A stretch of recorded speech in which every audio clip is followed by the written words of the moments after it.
Hello everyone, it is me, Danielle J. Mitchell, your up-and-coming queen of real estate, and I'm here for another episode of Tuesday Tip at 2.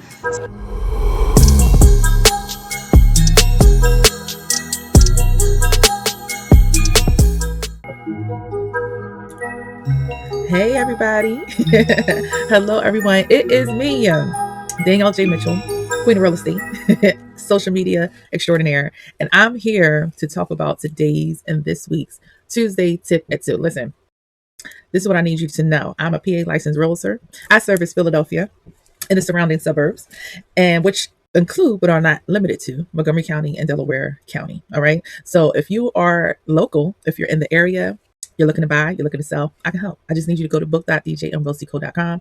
Again, book.djmrealtyco.com, and you're going to find where you can book and schedule a consultation with me. Hey, if you're an investor and you need help, you need an in-depth understanding. How the heck do I crack into becoming an investor? Where's the money? How do I learn? How do I do? There's a consultation for you too. Okay. Just go to my book.djmrealtyco.com page and it'll show you how to get started. Okay. I'm so excited to continue in this series talking about racism, discrimination in real estate. It's a hot button topic. I can tell that a little bit from my view count has definitely gone up as it relates to talking about this, because it's real, right? It's honest. It's definitely something that's happening. So we're going to dive into the appraisal aspect of discrimination, racism in real estate. We're going to talk about appraisals. Before we hit that, as I said at the top of this, social media extraordinaire, and I'm doing a class, and I need you guys to join. If you're like, oh my goodness, I love her setup, I love her graphics, I love what she's doing, I love what she's pushing out, I love her videos, I love whatever, whatever it is, I want to help you. I want to help you. Okay. I'm hosting a class December 17th at 10 a.m. December 17th at 10 a.m. And it is going to be a power-packed presentation of social media 101. Really how to navigate Canva. I'm gonna touch a little bit on videos, because videos are the future. That videos now, okay, and certainly moving forward, they continue to dominate social media. So I'm gonna touch on that just a little bit, but for the most part, I'm giving you social media basics. Okay, whether you're a realtor like me, entrepreneur, coach, life speaker, in ministry, whatever that looks like, I'm here to help you. If you're looking to find a voice, make a name for yourself, promote products, then this class is for you, and you will get first crack at the other things that I'm rolling out that's going to help you, that's going to be in more detail and be more in depth. Right now, that the housekeeping things are out of the way, let's get into it. First, this was brought to me by a friend of mine, also an avid Tuesday Tip at 2 watcher. Hey, shout out to you, because I was actually going to end the series, but they had let me know about this GMA segment that actually originally aired on Thursday or Friday, one of those days. And I'm going to show you this segment, and then we're going to get right on into it. Major vehicle for accruing and passing on intergenerational wealth, and home values affect appraisals of nearby homes. So this impacts entire neighborhoods, and that's why many point to discrimination within the home appraisal process as one of a number of factors that contribute to the huge disparity in wealth between Black and Latino families and white families. So my mom's house is the blue house. Paul Austin loves Marin City. Born and raised in the historically Black neighborhood just north of San Francisco, he and his wife Tanisha take pride in their home. After some major renovations, the couple had their home appraised, and the value was hundreds of thousands of dollars less than what they expected. We was pretty stunned by what she put in the report. I was angry and scared too, because, there was so much on the line. They opted for a second opinion, this time enlisting the help of a white family friend to stand in as the homeowner. We had a conversation with one of our white friends, and she was like, no problem, I'll be Tanisha. A strategy unofficially known as whitewashing. Whitewashing is taking down your family pictures, your artwork, your hair products, your clothing, your shoes, anything that could lead someone to saying, I think this person might be Black. I think this person might be Latino. So it appraised for $1.482. Almost $500,000 more. The Austin story, just one of several homeowners profiled in the documentary Our America Lowballed, spotlighting alleged home appraisal discrimination and the systemic impact it has on families of color. So the property was never the question. It was who was occupying the property at the time of the appraisal that was the question. What we found after looking at more than 50 million refinance applications is that in predominantly Black neighborhoods, they're almost 5 times more likely to be lowballed or underappraised. The documentary also taking a look at the diversity of licensed appraisers across the United States. The appraisal industry is not diverse at all. One analysis showed that when it comes to the appraisal industry, 96% are white and just 4% are people of color. That's a huge disparity. And so this reporting on the devaluation of Black and Latino homes has spurred new state laws and led President Biden to create the Property Appraisal Valuation Equity Task Force to identify solutions to root out appraisal bias. Our America Lowballed is streaming today on Hulu and online at lowballed.abc. But Cecilia, that one. Wowzers. That was a lot, right? And so when I saw that segment, I was like, really? Is this really happening? I remember having a conversation with my dad some time ago, and I really, at the time when he brought up the racism and appraisals, I didn't factor in, and especially when I'm very buyer heavy and stuff like that. So when you're going through the home buying process, and when an appraisal is done, they have no idea who the home buyer is, right? It's ordered, they go to the house, they don't know who's, they know the name, but that's it. They could go off the name, but that's all they know. And so I was like, well, how is there any interaction there's no interaction with a buyer and an appraiser, but when I saw this, I was like, duh, when you go to refinance, the appraiser comes to your home. Of course, you're there as a seller. And so they see you, right? So they clearly see you. They see who you are because you have to let them into the house, right? And so, of course, when you're talking about, sometimes if you're going to sell your house, you may get an appraisal done. But 9 times out of 10, you're getting an appraisal done because you want to borrow some money, borrow some equity, get a HELOC, right? A line of credit with your property to do renovations, to pay down bills, whatever that looks like. And so now we are affecting and impacting lending. Right. Going back to what I talked about in a previous video, right, where it's racism and lending, right? And this becomes a part of that system. This becomes a part of that problem because if you're undervaluing my property, then I can't be lent what's due to me. And that's the thing about it. When you're refinancing, when you're doing a home equity line of credit or a HELOC, you're getting money that's due to you based on the value of your home. You're buying it, you're paying off the property. And what's wonderful about having your own property with having real estate is that, hey, in a pinch, or if I just want to update my house, I can, because the value has grown, right? That's what happens in real estate. Based on the housing market, you stay in a property for 3 years, 4 years, 5 years, and it's grown, right? And it could be 10,000, it could be 50,000, it could be hundreds of thousands of dollars that you now have in equity, which equity is that difference between what you paid for it and what the value is right now. And what you owe on the property as well. So when you look at this couple who's like, hey, we're doing renovations on our house, and based on everything that's selling around here, I should be able to get X amount of dollars, right? So you know how most of us do, right? We kind of get a number in our head and it's like, yeah, I can do this with that number, I can do that with that number, and then, hey, this will cover this and that, because we have an idea in our head what it's going to be for based on all the different apps out there, right? The Redfins, the Zillows, the Trulias, right? I always say don't go off of those, but they give you a general idea, right? If something next door to you sold for a certain amount and your house is in similar condition, is going to give you a general idea of what your property is worth.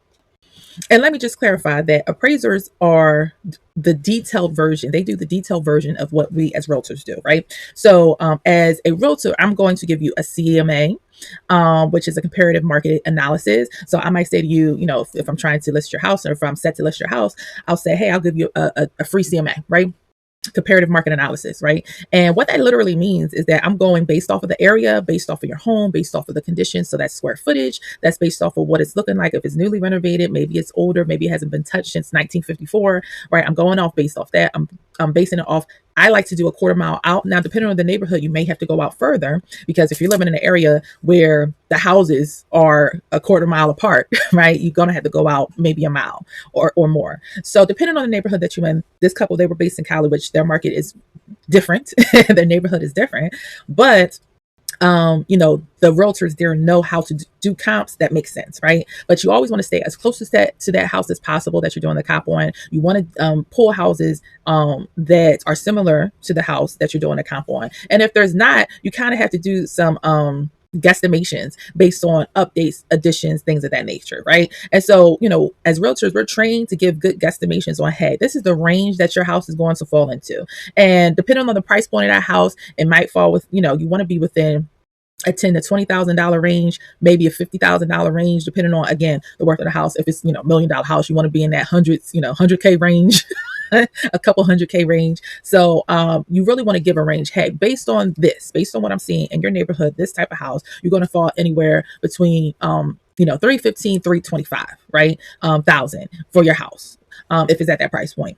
So that's what you try to do. So what appraisers do, they're trained, they're licensed, all that good stuff, and they come in and they base it not just off of the comps. So generally they pull the same comps that I would use, right? For the most part. Depending on what they're trying to do, they might go further back in time than I would, right? So they might go 6 months out to make sure they're getting a decent comp. But the math that they use, they're considering seller's concessions. They're considering, they have the calculations for how much this deck is worth, how much it's not worth, all these different things. That they consider when they're doing appraisal. Is it laminate? Is it hardwood? Is it this? Is it that? So they go in with more of the fine tooth comb, with more of the detail. But typically, because a realtor gives you that range, typically an appraisal is going to align. Now, do realtors overshoot? Yes. Yes, they do. Sometimes they overdo it, right? They overestimate. Do appraisals come back and you're like, what the heck? Absolutely. In my line of work, I've definitely had appraisals come in wet. Like, again, if I know the range and I know how to do my job right. So, but I've gotten, properties undervalued for my buyers, and I'm like, no, like this is, I'm cool with low, but I've had stuff come in just completely, tens of thousands undervalue. And it's like, no, we have to get another one done. Right. So this absolutely happens just as a general practice. When you're doing real estate, you can have properties come in undervalue or something like that, and you get a second opinion. Problem here is that anytime there is a pattern, that means it is not a coincidence. Like I said, does something being undervalued when I am representing a buyer, does that happen? Yes. Does that happen all the time? It does not. But when you're talking about people who've seen people, right? So if you're a seller, if you're getting a refinance, if you're getting a HELOC, you are being seen, right? As the owner of the house, they're coming in and they're undervaluing it. And this is happening a lot. That's when this is now systemic. That's when this is now an issue. So let's look at the math. The math here says appraisers assess homes in white communities as 2 times more valuable than homes in communities of colors, right? Neighborhood racial inequality and appraised values increased 75% from 2013 to 2021. Homes in white neighborhoods appreciated 2 times faster than homes in communities of color during the pandemic. Racial inequality is growing 3 times faster in hottest housing markets. Appraisers evaluate indigenous, Pacific Islander, and Southeast Asian homes as least valuable. And as they said in that initial report, this report says 90% of homes, 97% of home appraisers are white. The other report said 96, but that's still staggering. It is staggering how many more appraisers are Caucasian. So when you look at the staggering number, it's not a coincidence, right? The other thing is that sure, an appraiser can get it wrong, getting a second opinion, all those different things. But if you're getting another opinion and it's making those kind of jumps when it's tens of thousands and hundreds of thousands in a difference. And we're not talking, like I said before, there could be a range for the worth of a house. And you can get a second opinion because it's like, hey, I think it could come up 15,000, but when you're talking about 50 and hundreds of thousands and all those different things, that makes a huge difference. And so when you're talking about how this discrimination affects these different communities, it takes the wealth, the potential wealth for a community to be able to, pay off bills, to be able to put more value into their home. It takes it down significantly, right? And so other communities will thrive in that area, and the other communities not as much. There is an expression, pay me what you owe me.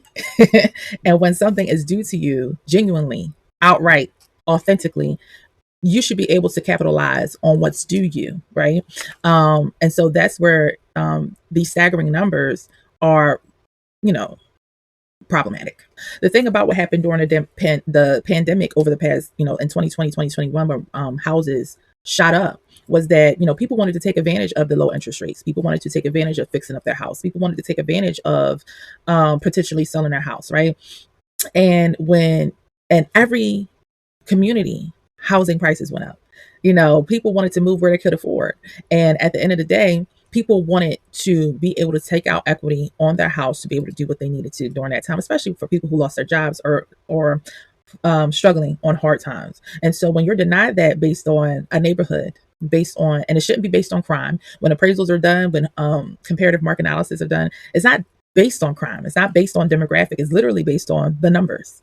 And if anything else is used outside of the numbers and the facts, that's problematic. That's where discrimination is a factor. That's where bias is a factor. It doesn't matter the neighborhood. The house is worth what the house is worth, right?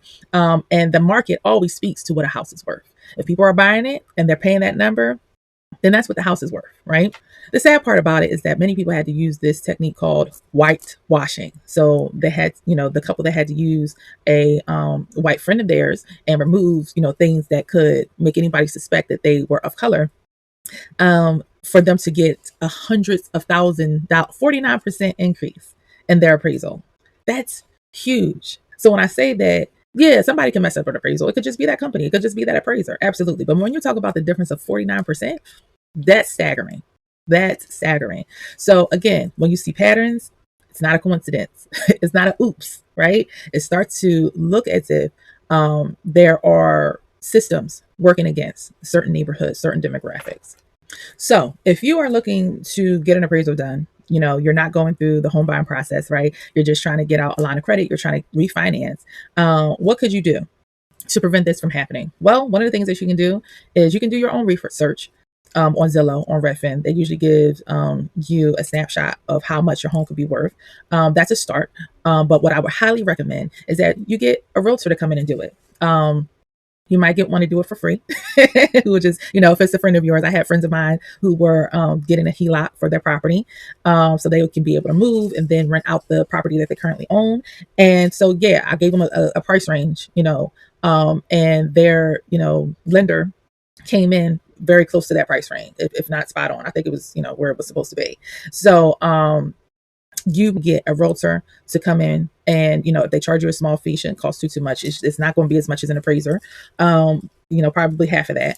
So I would have them come in and just give you comparative market analysis, because at the end of the day, they can let you know how much your house is worth as is, and that's your best bet of getting, again, that ballpark figure that you want, so that when you do get an appraisal done, you can be like, yeah, no, that's not it. And so, yeah, the other thing, of course, is getting a second opinion. Usually appraisals, they'll cost $500, $600. So you may want to put some money aside to get that second and third opinion. So, it's going to cost you a couple dollars, but I think it's worth it, and to make sure that you're getting what you need. If you feel like an appraiser, didn't give you a proper appraisal and you think it was discriminatory, you can absolutely go to appraisalfoundation.org.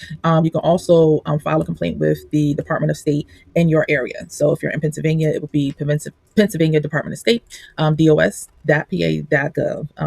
That's the place I have to go to, renew my license and make sure everything's straight. And appraisers are licensed as well, so you can file a complaint at your state website.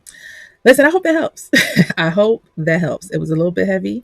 I think I'm done with the series. We'll see if anything comes up or anything else that I can think of that pertains to discrimination or racism. You are interested in buying. If you're interested in selling, you can go to book.djmrealtyco.com. Again, book.djmrealtyco.com, and we can get you on the path to home buying or selling your home. Okay.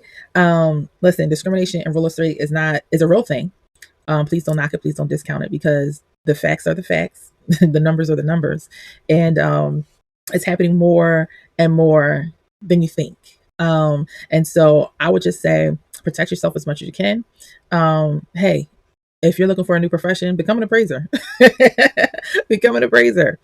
You get to go out to, properties, check it out, write up a report, and keep it going, go on to the next one. We definitely need more people of color to do that. So remember, there's no place like home, no place like home buying. And I will see you next time for another Tuesday tip at 2. Bye.